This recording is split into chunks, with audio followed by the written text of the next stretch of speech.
From Hollywood, it's time now for... Johnny Dollar. Mort Parkinson, Johnny, Eternity Mutual. Oh, how are you, Mort? I couldn't feel much worse. It's the olives that do it, not the martinis. I wish it were that simple. Can you come over to my office right away, Johnny?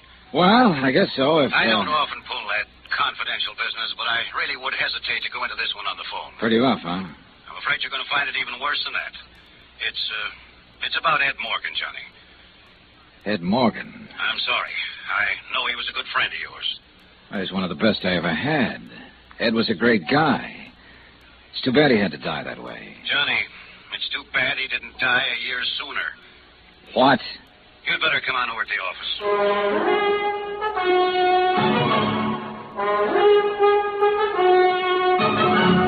Tonight and every weekday night, Bob Bailey in the transcribed adventures of the man with the action-packed expense account. America's fabulous freelance insurance investigator. Yours truly, Johnny Dollar.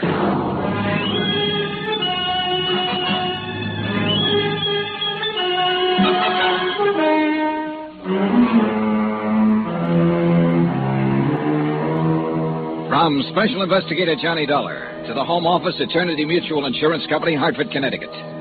The following is an accounting of expenditures during my investigation of the confidential matter. Item 1, $2.85. Taxi from my apartment to the Eternity Building in the 7th floor office of Mort Parkinson, Vice President and General Manager. It was a room I well remembered, with its black walnut paneling and deep leather chairs. I'd worked on a lot of cases with Mort, and with the late Ed Morgan, too. And it sounded now as though Ed, my good friend from a long time back, was about to become a case himself. Come in, Johnny. Pull up a chair. Thanks, Mort. Well, that was quite a phone call. It's quite a situation. Yeah, I gathered that. No, I just can't talk sitting down. Old habit, I guess. Remember when we used to be over in the old Johnstone building before we built this new one? We had those old-fashioned stand-up desks. It was when old man Clement was still alive. And before I was. Oh, yes. I keep forgetting about you newcomers. Meaning everybody who's come into the game within the last 40 years. I suppose I am one of the original settlers. And set in my ways, too. Yeah, well, what about I sure hated to see those desks go. You could stand in front of them, lean an elbow on them, make out a report or a speech. Mort, you're trying too hard to avoid it. Avoid what? You didn't call me over here just to reminisce about the old days. In a way, maybe I did. You know, it's funny. I always thought you liked Ed Morgan. But I did. And why did you say it's too bad he didn't die a year sooner? Because I liked him. Except like is too weak a word, actually. I thought as much of Ed as I would have of my own son if I'd had one. Why, I'm the one who hired him in the first place. Remember, Johnny? Yeah, I remember. And I took a personal interest in his career. Watched him work his way up. Till finally he was appointed chief adjuster for the West Coast, head of our San Francisco claims office. That was darn good for a man as young as he was. And I was proud of him, Johnny. Yeah, I know you were. He was a hard worker, honest, dependable. And he had a good, sound future ahead of him. And then, just like that. Accidents are usually just like that. A foggy night, sharp curve, and he drove his car off a cliff into the Pacific Ocean. And that was that. Tragedy. Fini, the end. Only it apparently wasn't the end, or you wouldn't have called me over here. No, it wasn't, Johnny. I wish it had been. Meaning? You'd better brace yourself. Within 2 weeks after Ed Morgan's death, we started getting complaints from some of our clients. What do you mean, complaints? Oh, demands for adjustment on claims Ed had reported paid weeks before, requests for past due settlements, and so on. Mort, I don't get it. Neither did I. So I sent a company accountant out to San Francisco on the QT and put him to work on the claims files. And we found out, Johnny. You found out what? That Ed's accounts had been doctored for some time. What? Johnny, in the months before he was killed, he'd embezzled nearly $80,000. Ed Morgan? Ed Morgan. I don't believe it. He did it. You might as well accept the fact. Anybody else, yes, anybody else. But not Ed. For one thing, money didn't mean that much to him. I know. We were always joshing him about living like an old hermit instead of a young bachelor. Well, then why would he do it, steal $80,000 after all these years of being honest? What would he want that would cost that much money? That's exactly what I wish you'd find out. Now, wait a second, Mort, wait a second. this is one I don't want any part of. Neither do I. But I'm afraid I'm stuck with it. And you are, too, in a way. Why? Because Ed was your friend. Here's a flight ticket and reservation to San Francisco. Plane leaves in 2 hours. No. I'd rather pass it, Mort. Well, so would I. But we can't. Neither of us. There are too many questions left. And they've got to be answered. Not by me. $80,000 of the company's money is missing. I can't just write it off and forget it. It has to be accounted for. There are other investigators, Mort. And another thing that's just as important, to me at least, is to find out why he did it. It's a failure in human dynamics. A man like Ed, a man everybody respected and trusted, and he goes wrong. Why? Get somebody else to find out. I'd be pretty grateful if you'd do it, Johnny. Mort, I just don't want any part of it. I know how you feel. It's quite a shock to find out he was a crook. It's like somebody pulling the rug out from under you. So now you want to forget all about him. Leave him safely dead and buried. Dead, Mort, but not buried. If you remember, they recovered the car, but not his body. It's still somewhere beneath the Pacific. All right, then. Look at it from an efficiency standpoint, if nothing else. To any other investigator, Ed Morgan would be just a name, an unknown quantity. But you knew him. I thought I did. Regardless of what he did, Johnny, I just hate to think of a stranger pawing into his past. Maybe I still think back to the old times in the old country when the family buried their own dead. I know. And sometimes, Johnny, a friend has to go all the way. Even when the other person is goofed. Isn't that what the younger generation calls it? I'm not the younger generation, Mort. Right now, I'm older than Confucius. I'd sure appreciate it, Johnny. And after all, somebody's got to do it. Yeah, somebody's got to do it. And like you said, Ed was my friend. All right, Mort. Let's have the tickets.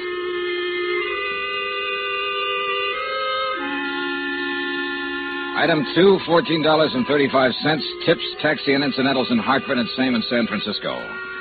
Plane trip between points paid from expense account of company manager and not included herewith.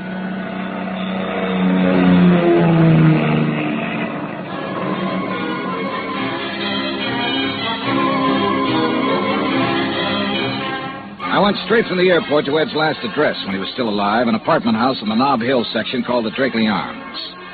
And there's where I got my first surprise. Ed had always been the two-room bachelor walk-up type. But the Drakeley Arms consisted of equal parts of glitter, glass, swank, and price, including a uniformed doorman, a small private bar off the lobby, and an assistant manager with a gardenia on his lapel. Oh, he was a rare one, that manager. And it was a real gardenia. I am, of course, most desirous of assisting you in every way possible, Mr. What did you say your name was? Dollar. D-O-L-L. I can spell dollar. I'll bet you can. I beg your pardon. Oh, it's quite all right. I didn't mean... You didn't mean to be offensive, I understand. Now, about the former occupant of Suite 14. Mr. Dollar, I'm terribly afraid... Oh, please don't be. I mean, there is simply very little I can tell you about the late Mr. Morgan. A matter of discretion? Is that it? Discretion? A policy of the house? Something of that sort? Well, we do, of course, try to protect the privacy of our residents. I'm sure you understand. Even to the extent of turning down $20? Well... A curse one, isn't it? Under the circumstances... Nice likeness of Andrew Jackson, isn't it? Thank you, sir.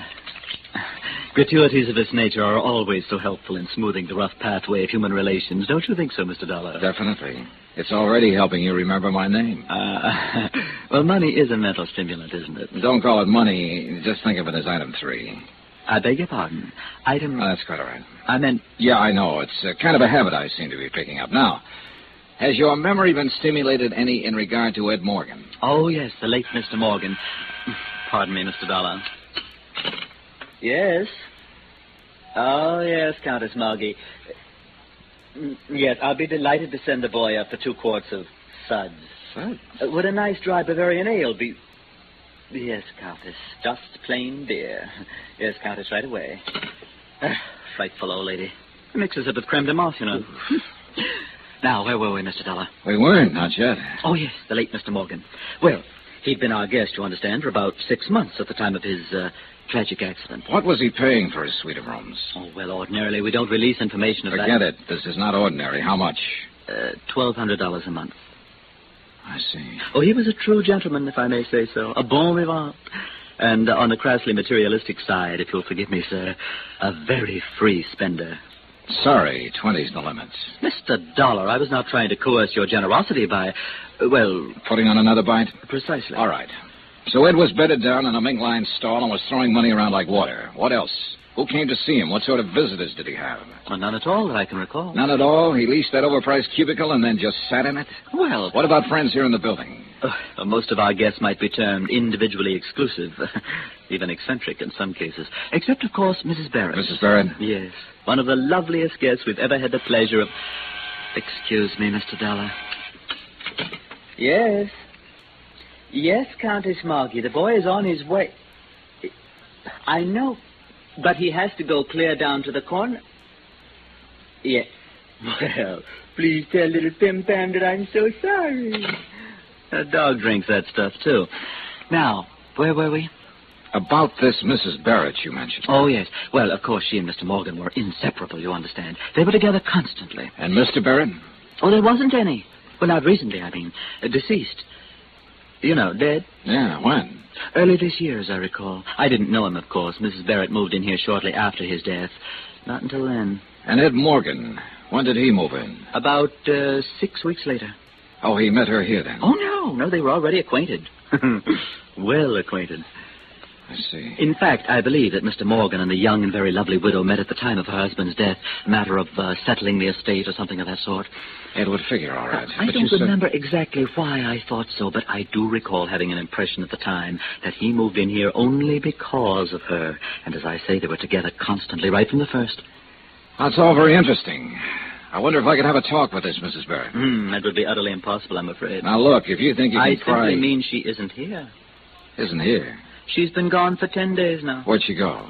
I really haven't the slightest idea, Mr. Dollar. Well, if she moved out, she must have left a forwarding address of some kind. Oh, she didn't move out. She still has her apartment here. She'll be back eventually, I imagine. But at the moment... I haven't heard a word from her since she left. Oh, poor dear. You know, one can understand why she'd want to get away for a while. Such a tragic coincidence, having 2 deaths of exactly the same... Oh, confound that woman. Wait a minute. What do you mean by tragic coincidence? Oh, well, as I understand it, Mrs. Barrett's husband also died in some sort of accident. Yes, Countess.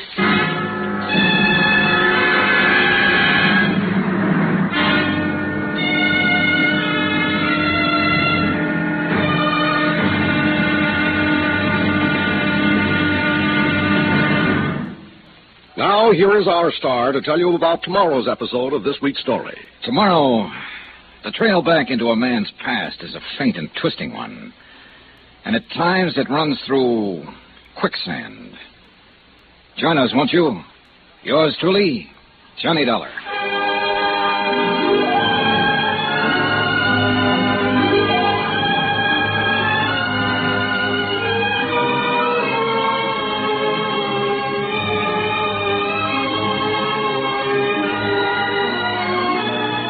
Yours truly, Johnny Dollar, starring Bob Bailey, is transcribed in Hollywood. Written by Les Crutchfield, it is produced and directed by Jack Johnstone. Be sure to join us tomorrow night, same time and station, for the next exciting episode of Yours truly, Johnny Dollar.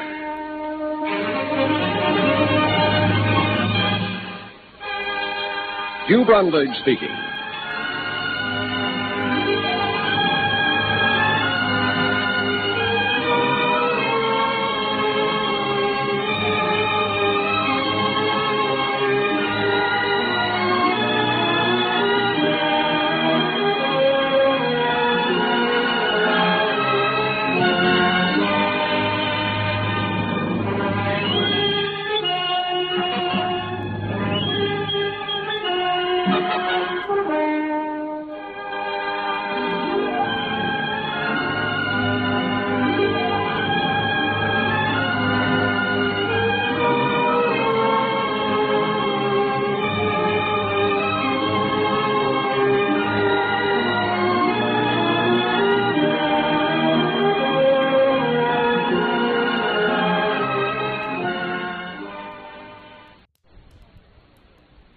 From Hollywood, it's time now for...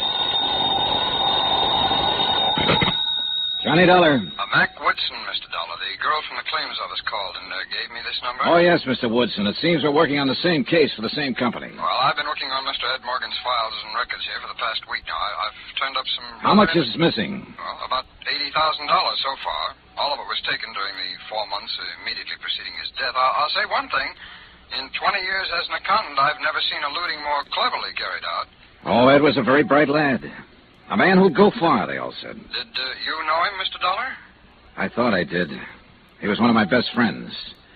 But it turns out I'm only beginning to know him. Could you meet me in his office around 10 o'clock, Mr. Woodson? Yes, that's where I am now. I've been working on these books day and night. Better be careful. That's what got Ed into trouble. How's that?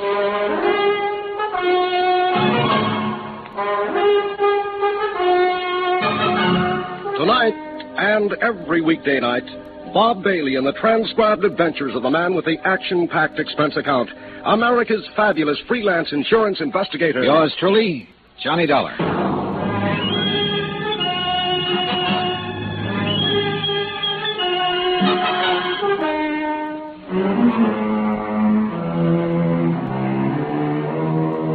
From Special Investigator Johnny Dollar to the Home Office, Eternity Mutual Insurance Company, Hartford, Connecticut.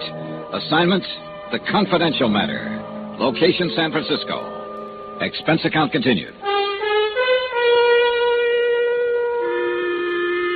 Item 4, $1, 1 martini. Item 5, $1, 1 tip to the bartender who stirred the martini. All in the house that Jack built.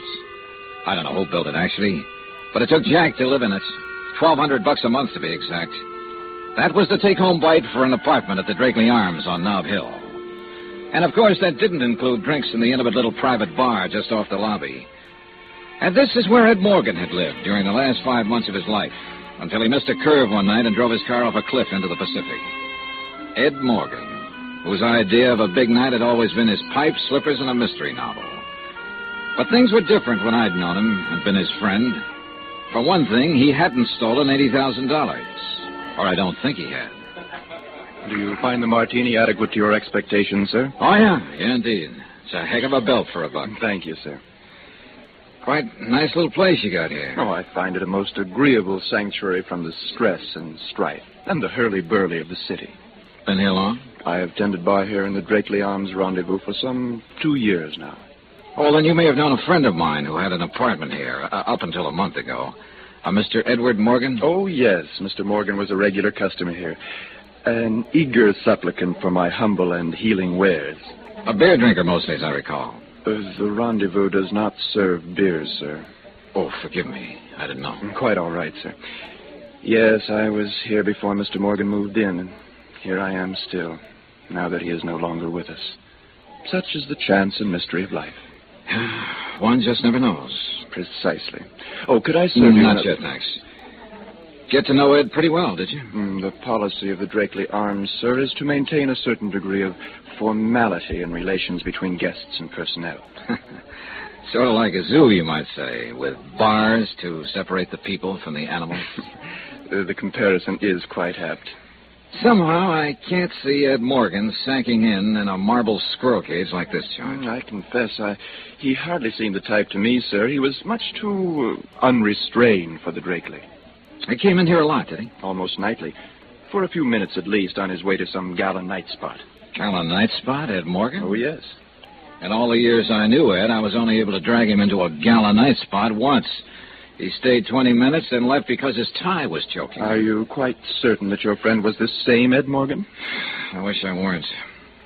Who were his friends? Did he always come in alone? Oh, no, never alone, sir. He and Nicky were inseparable. Nicky? Oh, I should say, of course, Mrs. Barrett. Oh, a young widow, as I remember. Lives here in the building. A lovely girl. Fascinating. And also unrestrained? Definitely. And Ed, then, was one of her friends. Oh, they were together every night, sir. An hour here in our little establishment, a few champagne cocktails, then out to dinner, dancing, the opera, ballet. Ed Morgan? Oh, quite. Life was just a mad whirl for those two. I gather your friend was something of a wealthy playboy. He was a claims adjuster for an insurance company. Then how could he possibly live in the fashion he did? If I told you, you'd flip. I beg your pardon? Tell me something. Was Ed in here on the night he was killed? Oh, yes. He left here about 9, as I recall. And a few hours later, he was dead. How did this Nikki take it? Pretty broken up, was she?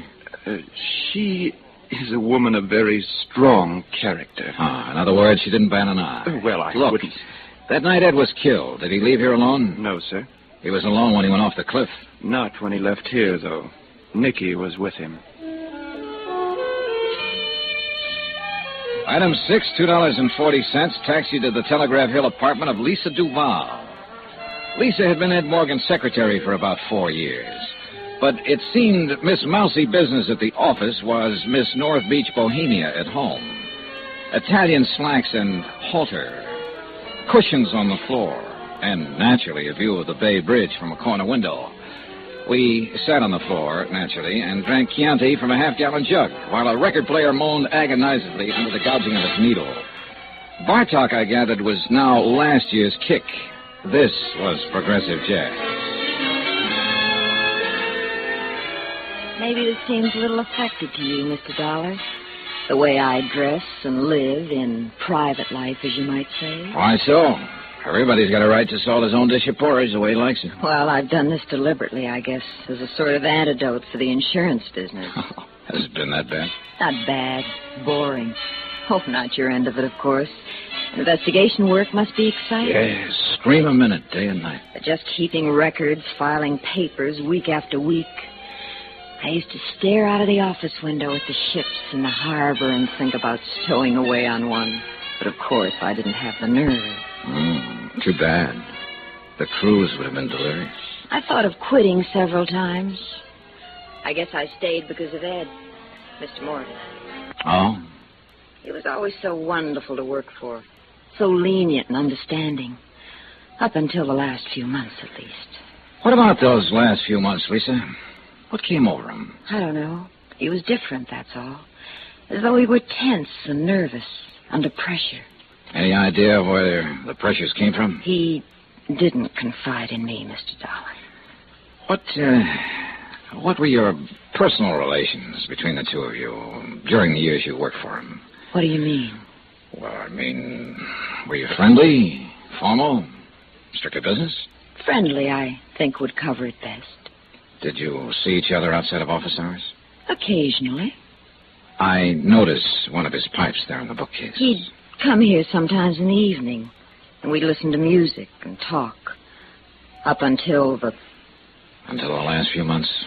It wasn't that we stopped being friends, Mr. Dollar. He was just different, that's all. Tense, under pressure. That's about the only way I can describe it. But you don't know why he was that way. Well, looking back, I suppose it was because of the money. If he really did take it. I just can't believe it. Ed wasn't that kind of a man. He was gentle and honest. At least until... Until the last few months. Yes. Or were you going to say, until she came along? How did you... Lisa. Yes. How long have you been in love with Ed? Ever since I started to work for him. But he never knew it. He couldn't even see me. I'm sorry, Lisa. I'm sorry for you, too, Mr. Dollar. I know how close you and Ed were. And I know how you must feel being called in and having... Forget it. It's a job, that's all. Sure, just a job. So is major surgery. This woman he was going around with, Nikki Barrett, did you ever meet her? I met her. What did you think? What's the difference? I was prejudiced. I'll allow for that. In the old days, I used to believe in witches, vampires. Some of them were very beautiful, and they'd lure a man on, and then destroy him. And you think she did something like that to Ed? Oh, you weren't out this way during the time he knew her. You weren't around him to see how he'd changed. No. Oddly enough, the one time I was through here about 3 months ago, Ed was unexpectedly called away on business. He wasn't called away. He was avoiding you. He knew he was getting in too deep. Well, how'd you meet her? She came to the office with a life insurance claim. $50,000. Her husband had just died. I knew her type from the minute she walked in. The grieving widow, all in black, and looking like a Powers model. And he just melted down and laid his head under her foot. That was the start of it. Why'd she come to him? Unless she had a disputed claim. There was a double indemnity clause. Her husband had been killed in an accident. Her husband, too, huh? What do you mean? Ed Morgan died in an accident. Remember?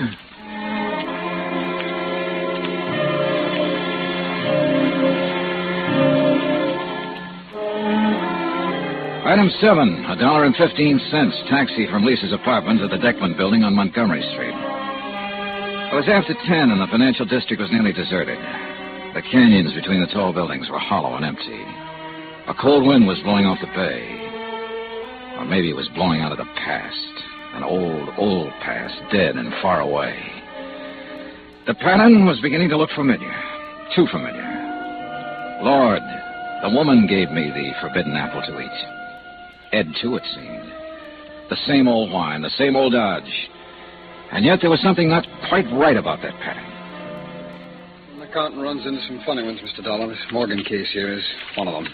How do you mean, Mr. Woodson? Well, the way he was going about it, for one thing. Running hog wild, as you might say. Of course, as I said on the phone, his general scheme was pretty clever. He certainly knew standard procedures. Well, he'd been with the company a long time. Well, now, these payoff checks on claims. Of course, they were sent out from Hartford in care of this office. So what Morgan did was open a disbursement account in the bank here, then sign and deposit the checks and draw out the money in cash chargeable to direct disbursement funds under his own name. Mr. Woodson... Now, of course, the canceled checks would return to Hartford, but since they were countersigned to disbursement, they wouldn't even be processed. Instead, they'd be returned to Morgan. So, you see, there'd be no evidence in Hartford. Mr. Woodson, I'll accept the fact that Ed was clever. But what did you mean there was something funny in the way he was going about it? Well, he must have known it couldn't last. It was a good scheme for a short time, but it carried the seeds of its own destruction. In what way? Complaints. Some of these claims are 4 months old, and legitimate claims. Morgan couldn't stall these people off forever.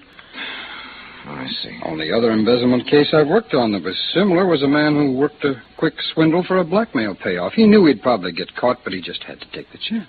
Yeah, you may have stumbled onto something, Mr. Woodson. Oh, is it so? You mean it ties in with that file folder you've been studying there? Oh, I don't know. It's an investigation report on an accidental death. Happened about a year ago. Ed Morgan handled the insurance claim and got to know the widow. He'd been running around with her for several months just before his death. I don't quite see the... Oh, of course. Mr. Morgan also died in an accident. Unless he was murdered.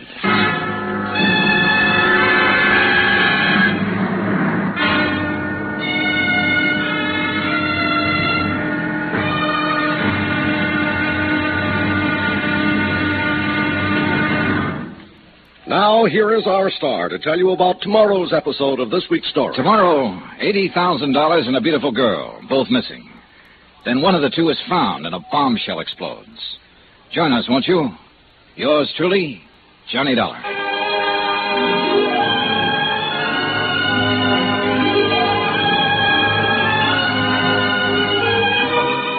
Yours truly, Johnny Dollar, starring Bob Bailey, is transcribed in Hollywood. Written by Les Crutchfield, it is produced and directed by Jack Johnstone. Be sure to join us tomorrow night, same time and station, for the next exciting episode of Yours truly, Johnny Dollar. Hugh Brundage speaking.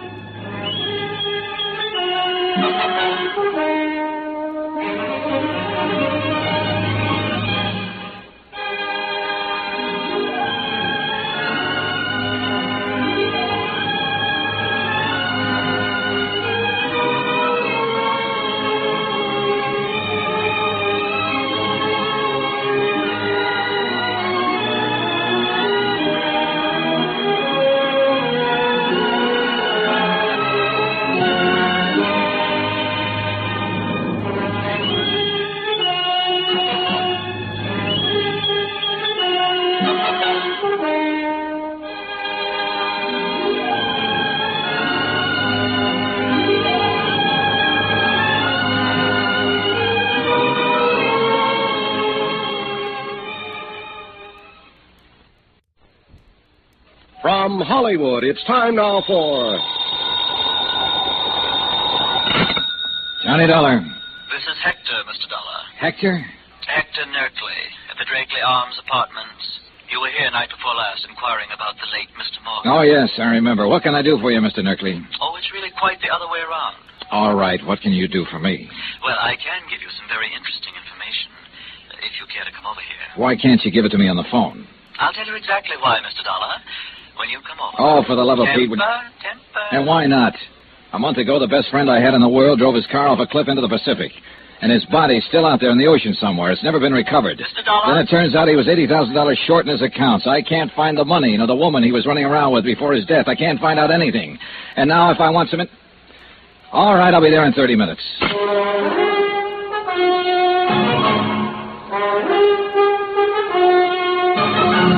Tonight and every weekday night, Bob Bailey in the transcribed adventures of the man with the action-packed expense account. America's fabulous freelance insurance investigator. Yours truly, Johnny Dollar.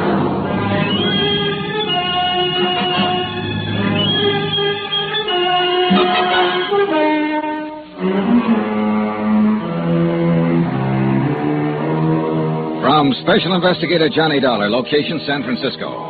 To the Home Office, Eternity Mutual Insurance Company, Hartford, Connecticut. Assignment, the confidential matter. Expense account continued.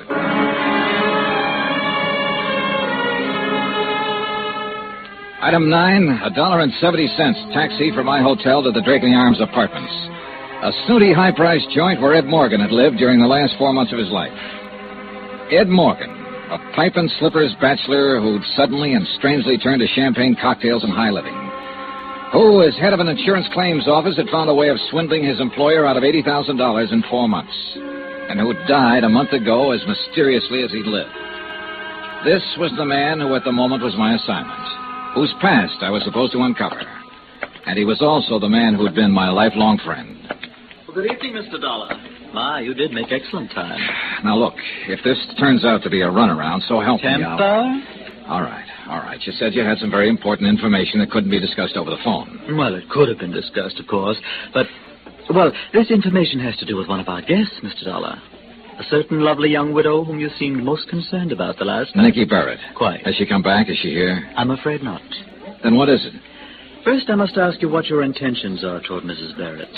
Well, I'm not going to marry her. Please, I hardly thought you were. All right, then what's the point? Simply this. I happen to be in a position to put you in touch with Mrs. Barrett. Do you know where she's hiding out? Hiding out?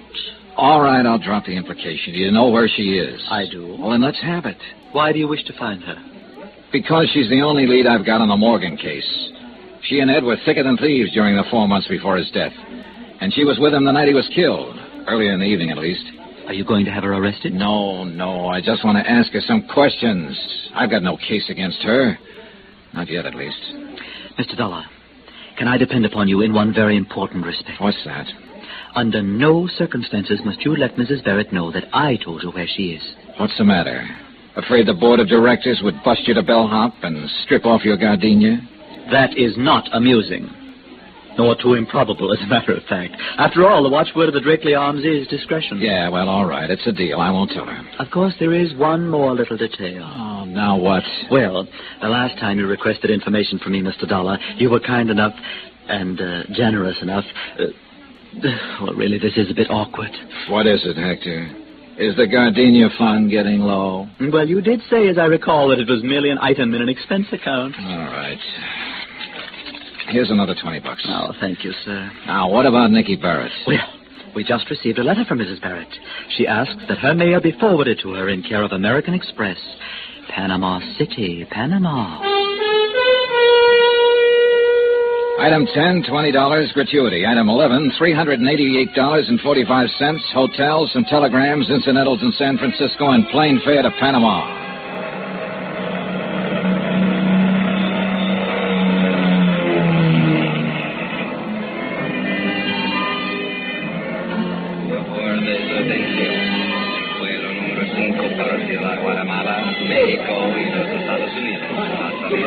I sent wires ahead before I left the States. But it wasn't until after I cleared customs and was heading for the American Express office that I was certain the messages had produced any results.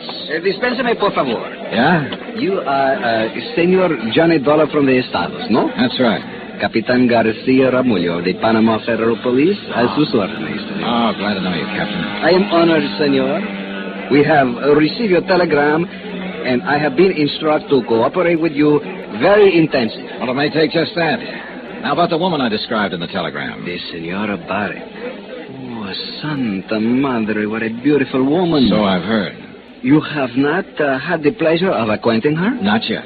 The best of your life is before you in that case. Then I'll speed up and get to it. So you've already located her, huh? Oh, but of course, senor. She has not changed her name, as you think, perhaps. So it was most simple. Good. Glad it didn't cause you too much trouble. Trouble? Senor, merely to gaze upon such a one is worth a lifetime of trouble. Which is exactly what it cost a couple of guys I know. Such eyes, such hair, such lips, Yeah. such... Well, what do you say we... Forgive me, senor. I am carried away with it. Well, where is this living little doll staked out at the moment? She is registered at the Hotel Primeso, room 17. Hotel Promeso? This is not the most unusual, I think. What do you mean? The Primeso is one hotel very small, which is located on the waterfront. It is most for sailors, fishermen. I see. The beautiful tourista one would think to find in a hotel of more elegance. She may be deliberately staying away from the tourist belt. Quien sabe, senor? Who can tell the reasons of a woman? Yeah. Is she living there alone? So I have been informed. You expect someone with her? I don't know what to expect. I don't even know why she came here. I'm moving in blind. See, life is most difficult at times. You didn't talk to her, did you? Let her know you were checking on her? Please, senor. I'm sorry, Captain. I had to be sure. She is most entirely without suspicion. Good. Well, I suppose I'd better check into a hotel first. Then what are your plans, senor? I don't know exactly. I'll talk to her, try to get some answers. And from there on, I'll just have to call it as I go. I hope this lovely lady has not been involved in some serious crime. I hope not, too. But I wouldn't bet much on it. Item 12, $8, taxi, flat rate for the rest of the day. And by the time I checked into a hotel and showered and changed, the rest of the day didn't have long to go. The Hotel Primeso was on the waterfront, as Captain Garcia had said, and some distance from town. But although it wasn't a tourist trap, neither was it quite the sailor's flophouse I'd been led to expect. It was built native style with bamboo shutters and wide verandas, half buried in a thicket of mango and banana. $5 bought me the desk clerk's undying affection, and 2 minutes later I stood unannounced at the door of room 17. Just a minute. It's about time. I ordered that ice at least I thought you were the bellboy. No. The name is Johnny Dollar. Johnny Dollar. Mind if I come in, Mrs. Bird? What for? Well, it would be more comfortable than trying to talk out here on the veranda. What is it you want to talk about? A friend of mine. Name of Ed Morgan. All right. Come on in. Sit down, Mr. Dollar. Thanks. I'd offer you a drink, but there's no ice. And in this kind of heat... I don't care for a drink, thanks. You'd think it would cool off after the sun goes down, but it doesn't. At least not very much. Sometimes a breeze comes up from... What are you staring at, Mr. Dollar? You? Why? I'd had such glowing reports about you that I was sure they were exaggerated. They weren't. Thanks. And did you come all the way down here just to check those glowing reports? How do you know I came all the way down here? What do you mean? Maybe I live here. No. I've heard of you before. Ed, Mr. Morgan used to talk about you. Was it Ed or Mr. Morgan? You don't miss much, do you? I try not to. It was Ed, as you undoubtedly knew. Yes, I know. But I wasn't sure why. Why? Why he lost his head. Now that I've seen you, I can understand. Who wouldn't? Oh, please. I'd rather not talk about it, Mr. Dollar. Ever since that terrible accident, there's been only one thing I've wanted. To forget. Well, I'm sorry to have to bring up unpleasant memories, Mrs. Barrett, but I've got to ask you some questions. There's nothing... The night of his death, what time did he leave you? What do you mean? You were together earlier in the evening. You left the bar at the Drakeley Arms together at 9 o'clock, but shortly after midnight, when Ed ran his car off a cliff into the Pacific, he was apparently alone. We went to dinner, then he brought me back to the apartment house. He was going to Half Moon Bay to see a client. That's why he happened to be on that road. I don't want to talk about it, Mr. Dollar. It's horrible to think of him dying that way. His body's still out there in the ocean somewhere. That's why I came down here. To get away and try to forget. Then you thought quite a lot of him, huh? We were going to be married. I see. Well, it's too bad it didn't work out with all the wealth Ed had and the beauty you have. Well, I had the idea that he just worked for an insurance company. And lived the way he did? Oh, come now, Mrs. Barrett. Well, actually, I didn't really consider it. My husband had left me quite well off. How long were you married before he died? Only 10 months. Oh, you do have bad luck, don't you? I don't think this attitude of yours... Relax. Here, have a cigarette. I don't smoke. Oh. Do you mind if I do? No, of course not. Thanks. Do you have a suite here, Mrs. Barrett, or just this one room? Just this room. Why? Oh, and then this door must lead to the bath. What do you think you're doing? Empty, huh? Of course it's empty. Then the other possibility is that closet. Stay away from there. When I came in, there was cigarette smoke in the air, stubs in the ashtray. There's no one here. Stay away from there. Oh, look, Mrs. Barrett, turning out the lights may be romantic, but it's not the idea. What? I was still conscious but groggy, and I couldn't seem to get off the floor. I heard someone moving, heard the door to the veranda open and close. I shook my head, tried to clear it. I finally staggered to my feet and found the light switch. Nicky Barrett was cowering back against the wall, staring at me, scared, but not saying anything. I stumbled toward the door. The veranda was empty. There was no sign of movement in the shadows.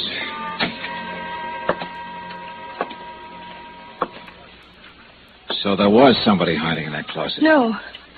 There wasn't anybody here. I'm the one who hit you. You'd have to have a fist 3 times your size. It's true. Forget it. I know the game now. I should have known it a lot sooner. You're wrong. There's only one person in this world who tears cigarettes apart and shreds the paper that way. No! The 2 of you, in on it together.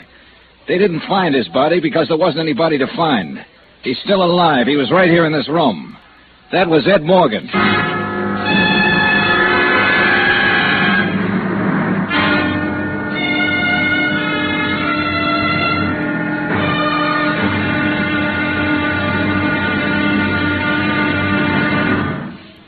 Now, here is our star to tell you about tomorrow's episode of this week's story. Tomorrow, a search for a dead man who intends to stay dead and who's willing to kill to do it.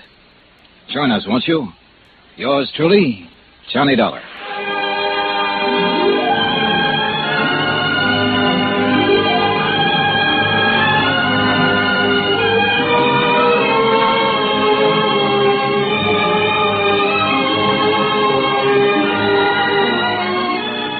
Yours truly, Johnny Dollar, starring Bob Bailey, is transcribed in Hollywood. Written by Les Crutchfield, it is produced and directed by Jack Johnstone. Be sure to join us tomorrow night, same time and station, for the next exciting episode of Yours truly, Johnny Dollar.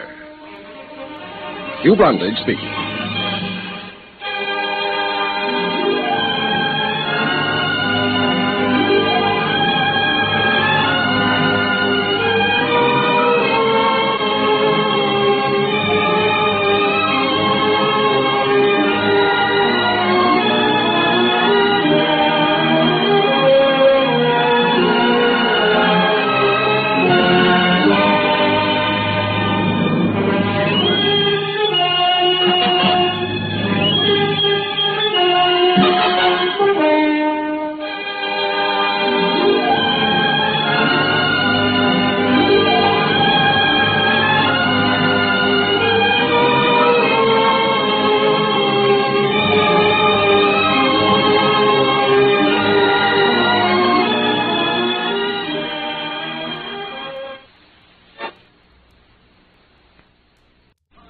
From Hollywood, it's time now for Johnny Dollar. This is Capitan Garcia Ramullo of the Panama Federal Police. Good. Your sergeant said he could locate you in a matter of minutes. I am never lost from contact, senor. You have talked with the beautiful turista, no? I have talked with her, yes, and I ended up getting socked in the jaw. These Americano women are so very much athletics. No, she didn't hit me. It was a guy who was hiding out in a closet. I understand, senor. Somehow I doubt it. Look, Garcia, it was the man I came down here to question her about. I'm sure of it. But, senor, you have told me... Yeah, I know. Apparently his death was faked. I think he's here, hiding out somewhere in Panama City. Do you think you can find him? When my men make the search, senor, even a little dog could not escape. Then go to it. His name is Ed Morgan, but he may be using another one. The charge is embezzlement. You know his description, senor? I ought to. He's been one of my best friends for years.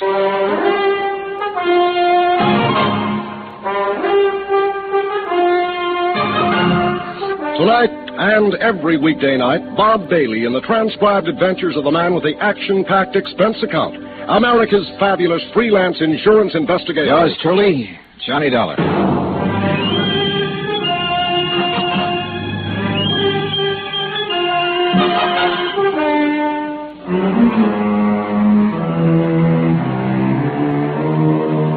From Special Investigator Johnny Dollar, location Panama.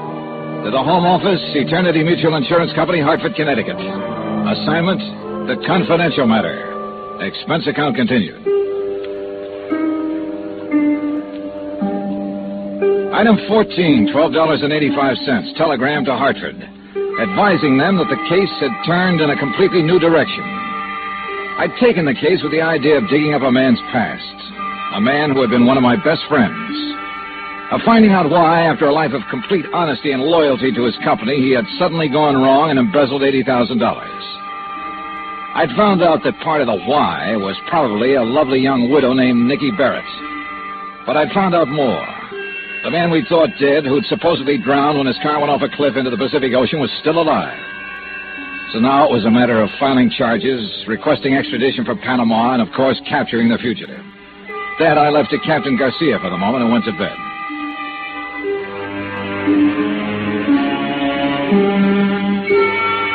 When I came down to breakfast the next morning, I still hadn't heard back from Garcia. But I did get a return engagement from my little playmate of the night before. Good morning, Johnny. Oh, well. Good morning, Mrs. Barrett. I came into town early especially to see you. Why? A deep concern as to whether I survived that sock in the jaw? No. No concern, really. I imagine you have a pretty tough jaw. Do you mind if I sit down? If you promise not to double up your fists. I can explain that, Johnny. With all night to think about it? Yeah, I bet you can. How about some breakfast? I don't really. They got a special this morning, fried fish and papaya. Ooh. Tastes even worse than it sounds. No, I'll just have some coffee. That we already have. Sugar, cream? Just black. Thank you.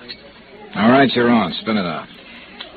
Well, I'll admit it was silly to claim I was the one who hit you last night. Of course it was silly. I know who hit me. You don't? It was Ed Morgan. He was hiding in the closet in your hotel room. You're wrong, Johnny. You don't mind if I call you Johnny, do you?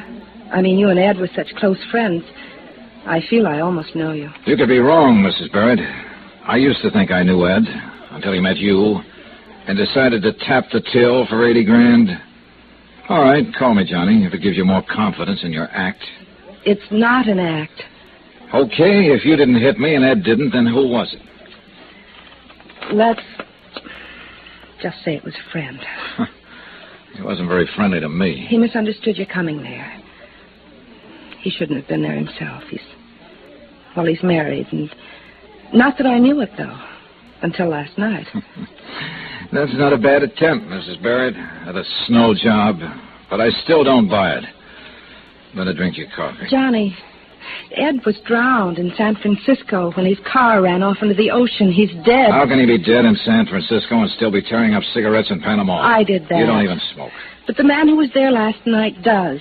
And I tore the cigarettes in that peculiar way. I picked up the habit from Ed. I just did it absent-mindedly, I guess. Oh, this gets better as it goes along. Oh, I'm not lying. It's true. No, I mean this fish and papaya. I guess you just have to get used to the mixture. Please, Johnny. You're not even touching your coffee. If I drink it, will you please listen to me? I am listening to you. I just don't believe you. Look, we all make mistakes. Last night you made a guess. You thought that was Ed, but you were wrong. So why be stubborn about it and cause a lot of unnecessary trouble? Let's forget it and be friends. Can't afford it, sweetie. I haven't got that kind of money. Do you think I sell my friendship? It cost Ed $80,000 of the company's money. No. How much of that did you get? Half of it? No. More than half of it? No, I don't know what you're talking about. How much does he have left now? Stop it. Stop saying such things. All right. Can't you understand once and for all? Ed isn't here. Nor anywhere else. He's dead. No, he isn't. But I wish to heaven he were. What do you mean? Just that.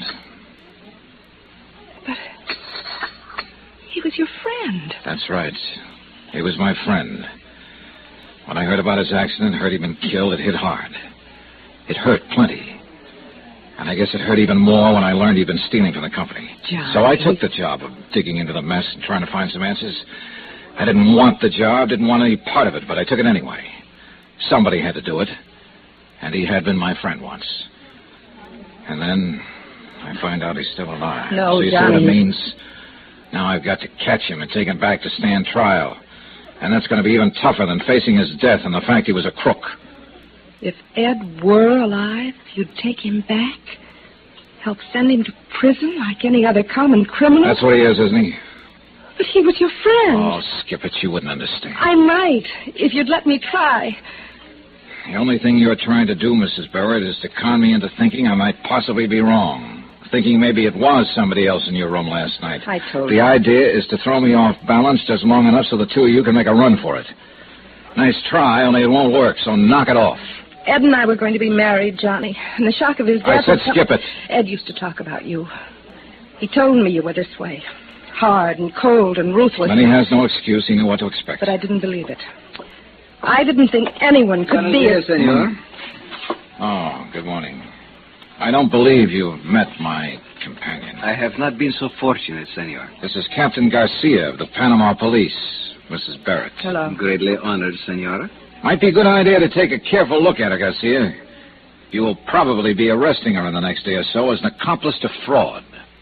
Let us hope such regrettable necessity is not happen. Thank you, Captain. I'm sure it won't. Mr. Dollar has a rather boorish sense of humor. I comprehend, senora. Mr. Dollar, it is possible perhaps that I speak a little with you? Yeah, sure. I imagine Mrs. Barrett will be happy to excuse me at this point. Hasta la vista, senora. Remember, Johnny, he was your friend. I did not wish to mention this matter before the senora. Oh?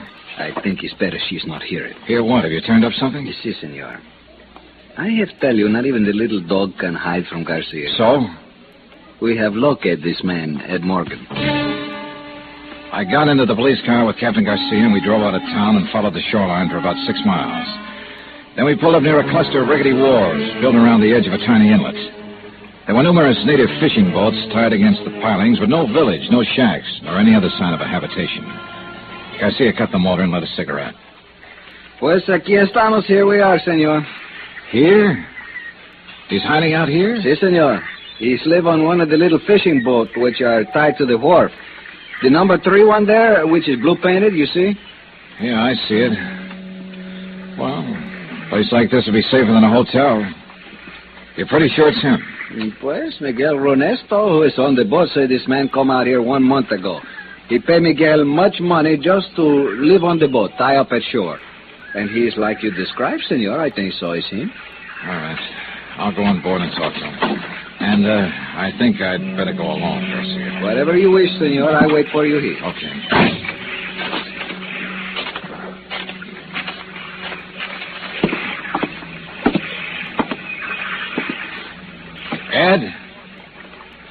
Ed Morgan.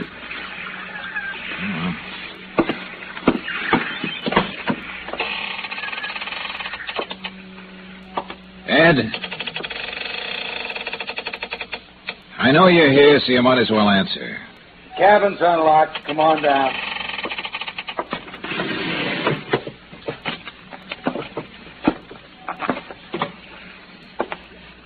Been a long time, Ed. Yeah, it has.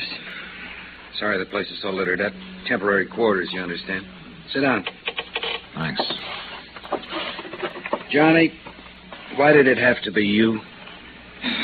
It had to be somebody, Ed, sooner or later. You should have known that. But not you. How'd you get onto me? I traced Mrs. Barrett down here. I thought you were dead until last night.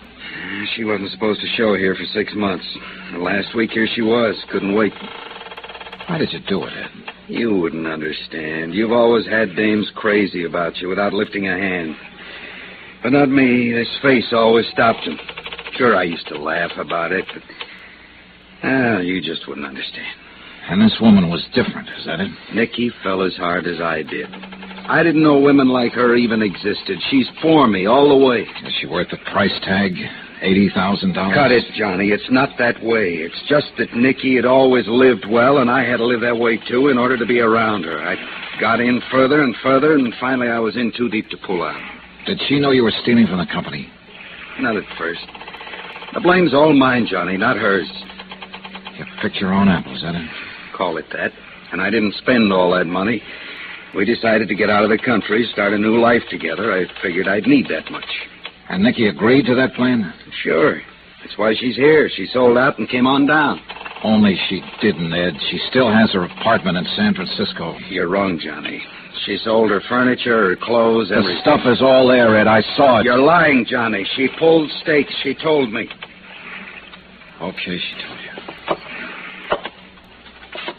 I guess you know why I'm here. I know why you think you're here.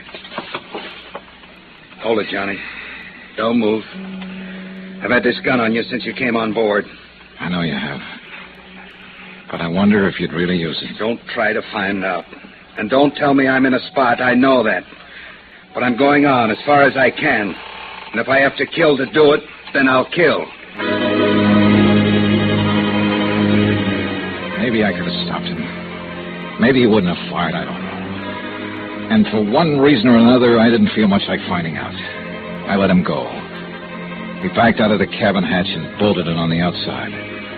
I heard him cross the deck and run along the wharf. And I waited for Garcia to call out to challenge him. The only sound was the car motor starting up and speeding away. Then I heard somebody come running down the wharf. Senor Dollar! Get the door open, Garcia. Where is he? What happened? He take the car, senor. It's me to blame. I am not alert. Before I know it... Never mind. Where's the nearest telephone? 2 miles, senor. 2 miles? How do we get there? But how else, senor? We walk.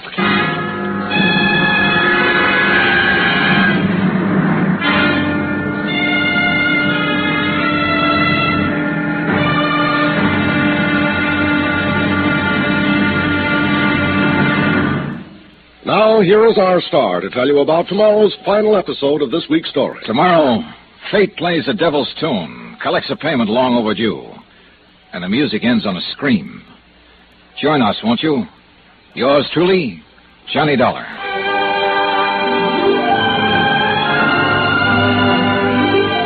Yours truly, Johnny Dollar, starring Bob Bailey, is transcribed in Hollywood. Written by Les Crutchfield, it is produced and directed by Jack Johnstone. Be sure to join us tomorrow night, same time and station, for the next exciting episode of Yours truly, Johnny Dollar. Hugh Brundage speaking.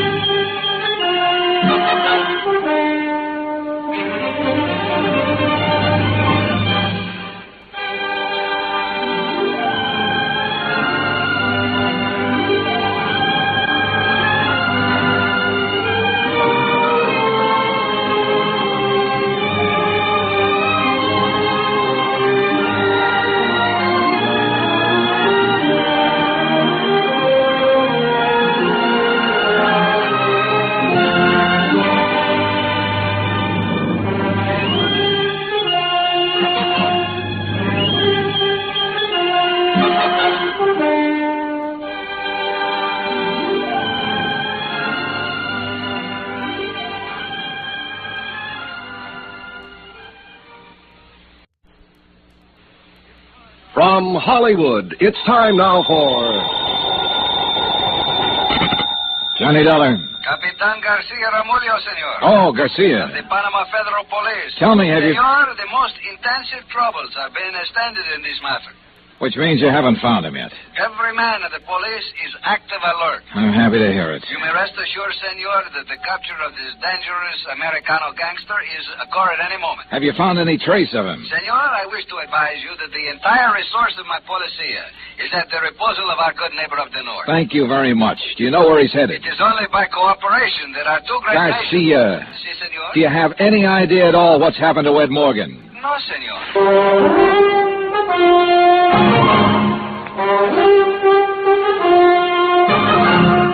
Tonight and every weekday night, Bob Bailey in the transcribed adventures of the man with the action-packed expense account. America's fabulous freelance insurance investigator. Yours truly, Johnny Dollar.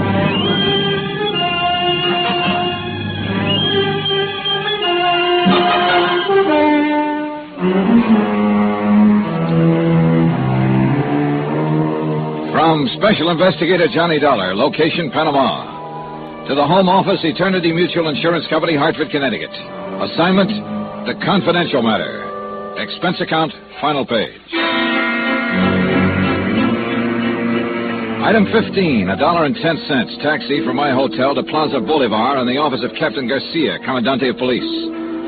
It had been over an hour and a half since I'd let Ed Morgan point a gun at me and escape from the tiny fishing boat where he'd been hiding out for the past month. I'd expected the police to capture him within 30 minutes. There were only two highways out, and they'd both been blockaded immediately. But somehow, Ed, driving a stolen police car, had escaped the net. In fact, he'd done more than merely escape, as I discovered when I walked into the massive stone police headquarters. Ah, Senor Dollar, pleased to sit you down. Thanks. The most surprised thing is, of course, Senor. What do you mean? You will remember you say it's a fine idea to keep watch at the Hotel of the Senora Barrett. Yeah, I thought Ed might try to get in touch with her. Bueno, see. So I do this thing. I send two men, and they watch for 1 hour. Que bobos, they're fools. Why so? They do not see the Senor Morgan. They do not see the Senora Barrett. But only after 1 hour do they think to talk with the manager. You know what he say? What? Senor Morgan come 5 minutes before they do, and he take the Senora away in the car. What the devil for? Quien sabe, Senor? Driving a stolen car and just one jump ahead of the police, and he risks his neck to go after her? Why? Pues a veces el amor le vuelve loco, hombre. Meaning? This love is sometimes make a man crazy in the head. I'll buy that one. It's something I am not understand so good, Senor. What's that? How is it you are know all about this criminal? He wasn't always a criminal, Garcia. He was one of my best friends for 12 years. Then I am much sympathy with you, Senor. It's too unfortunate that you have the job for arresting. Well, I didn't know he was alive when I took the job. ¿Qué dice? The company ran an audit on his books and found an $80,000 shortage. I went to San Francisco to find out what happened to the money. Ed was supposedly dead at the time. We all thought so. Then I do not understand why you have come here to Panama. I came to talk to this Nicky Barrett, the woman he'd been running around with. I stumbled onto him by luck or accident or whatever you want to call it. Qué curiosa es la vida. To live is like to fish, senor. One is never certain what he may pull up on the hook. Well, I pulled up one here, and I'd like to throw it back. But I guess you don't have much choice in the other. Dispénseme, por favor. Bueno. ¿Eh? ¿Qué dice? Sí, yo sé. Cerca del mar. Santa madre, ¿qué tan lejos? What is it, Garcia? Ay, qué lástima. Sí, cuídelo bien. Venemos ahorita. Sí, adiós. What's wrong? What's happened? Senor Morgan and the senora, they have been found. Where? They have tried to escape by the old road on the cliff. It's abandoned, very dangerous. They are miss one bad curve and go into the ocean. Into the ocean? Si, senor. The car is under 10 meters of water. There is no sign of life. Expense account item 16, $75. Charter fee on one power launch. This included the services of a diver and line tender. We were just plain lucky on this one. A salvage company happened to be working in the port and had a man and equipment free at the moment. We took off along the coastline, and in less than an hour, we dropped anchor over the wreck. The diver had been lowered beneath the surface. The sea was calm against the rocks, but the water wasn't clear enough to see more than just the outline of the car lying over 30 feet down on the bottom. While we waited for the diver to come back up, I glanced toward the high cliff towering above us. A month ago, there'd been another cliff like that in San Francisco. Like I said, senor, life is too strange sometimes.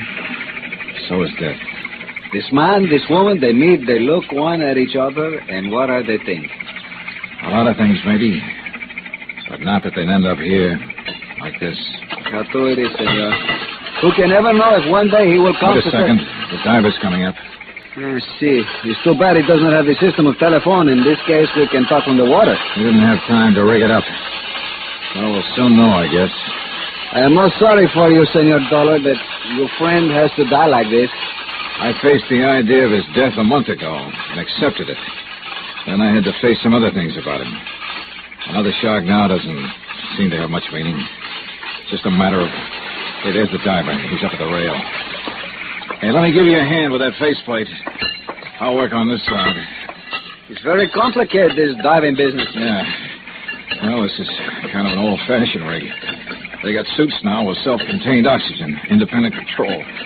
Stuff the frogmen developed during and after the war. Que fantástico. Yeah, it is. All right. There we go. All right, now, what'd you find? Oh, let me get a breath of raw air first. Oh, gotta get that compressor motor fixed. Throws down more CO than oxygen. Come on. How'd it look? Dollar's a mess. That car must have rolled over 12 times coming down that cliff. All cracked up. Yeah, but what about... One door's half off and flattened back. All the glass is slivered. Looks like it had been bombed instead of just wrecked. Senor, is the... Yeah, the body of the woman is inside, but there's no chance of getting it out without dropping a grappler and seeing if we can roll the car over. And the man? Is he... Nope. Just a woman. That's the only one down there. Again, the same pattern. A car plunging off a cliff into the ocean, and a body missing from it. But this time I was sure it wasn't faked. Ed wouldn't have done a thing like that to Nicky. Not to Nicky. And yet his body was not in the wreck. I looked again at the high wall of the cliff, steep but not vertical. A car would have rolled and bounced coming down, as the diver had said. And one door was torn half off. The glass was smashed out. It was a possibility. As far as I could see, the only possibility. I had the captain run the launch in close. Then I jumped onto the rocks and started to climb. The slope was gentler than it had looked from the water, and the surface was broken by ravines. Clumps and thickets of tropical plants clung to the shelves, and the going was rough, and a long ways from impossible. I'd made it halfway to the top when I found him, jammed in the trough of a gully. Broken, badly hurt, but still alive. Barely alive. That you, Johnny? Yeah. Easy now, Ed. Let me get a foothold here. We didn't make it, Johnny. You didn't have a chance, Ed. You should have realized. I know. Maybe I knew all along. Better not try to talk. It's kind of funny when you think about it. I mean, what happened here, just like we did it in San Francisco. Only this time it's real. Lost control. Yeah, this time it's real. Now, you lie still there. There are police on the road up above. We'll get some ropes down and have you out of here before you know it. Forget it, Johnny. It's no use. I'm all smashed inside. I can't even move. All right. Maybe you got a broken bone or two, but that's no reason to... Don't lie to me, Johnny. I'm dying. We both know it. Am I right or not? Yeah, I'm afraid you're right. Doesn't matter anymore. Oh, Ed. Tell me, is Nicky... She's dead. No. You're right about her, Johnny. Forget it, will you? Forget it. I made her come with me in the car. Held a gun on her. And she got mad. Scared. She spilled the whole story. Ed, it doesn't make any difference now. Funny. I thought she came down here before she was supposed to, because she just couldn't wait to join me.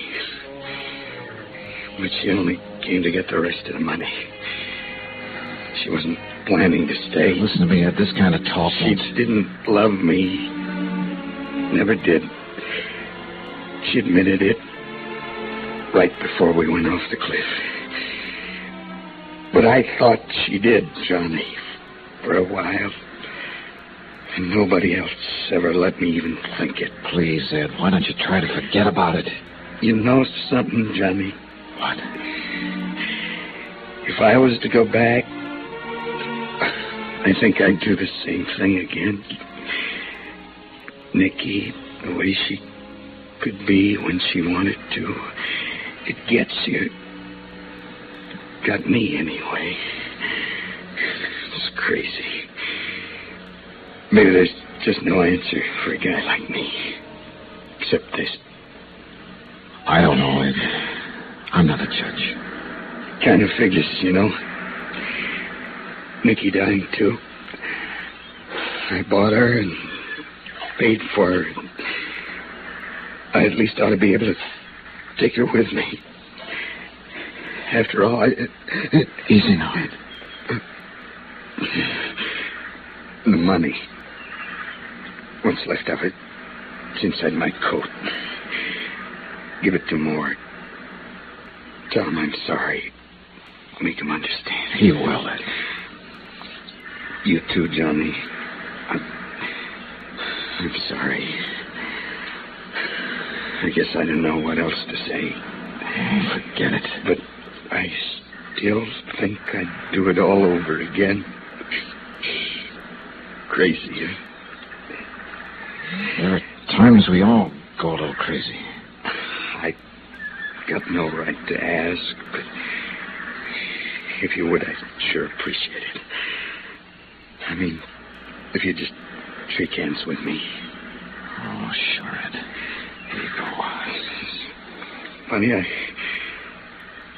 I can't find your hand. It's dark. I can't see where... Right here, Ed. Right here.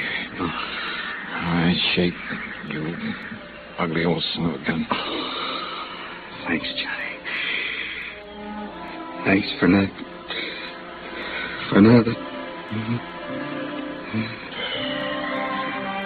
So long, Ed.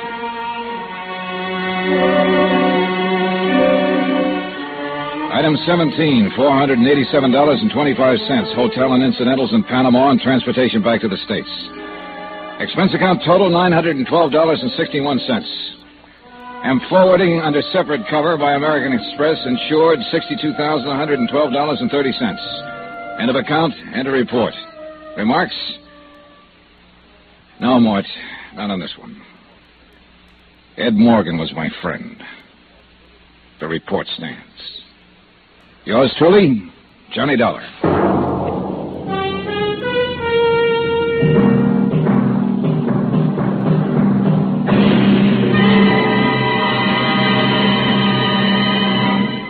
Now, here is our star to tell you about next week's story. Next week, the imperfect alibi matter. A real weirdie, where a big lie turns out to be the one real truth in the case. Join us, won't you? Yours truly, Johnny Dollar.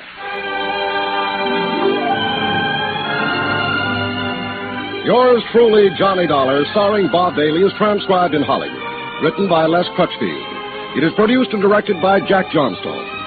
Heard in our cast were Virginia Gregg, Jack Edwards, Russell Thorson, Curly Mitchell, Stacey Harris, Bob Miller, Harry Bartell, Victor Perrin, and Frank Gerstler. Musical supervision by Amerigo Marino. Be sure to join us on Monday night, same time and station, for another exciting story of Yours truly, Johnny Dollar. Hugh Brundage speaking.